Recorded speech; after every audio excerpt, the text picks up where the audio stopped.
ప్రభు యేసుని నమ్ముకున్న పాపంబు తొలుగునురన్నా.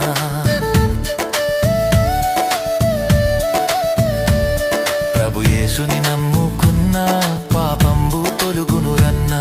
పరిశుద్ధ జీవితమున్న పరమానందం దొరుకునురన్నా. పరిశుద్ధ జీవితమున్న పరమానందం దొరుకునురన్నా. ఈ లోకం మనది కాదు, మనతోటి ఏమీ రాదు. ఈ లోకం మనది కాదు, మనతోటి ఏమీ రాదు. ఇది అంతా గాలి మూట, ఇది మనసున బట్టని మాట. ఇది అంతా గాలి మూట, ఇది మనసున బట్టని మాట. ఈ లోకం మనది కాదు, మనతోటి ఏమీ రాదు. ఈ లోకం మనది కాదు, మనతోటి ఏమీ రాదు.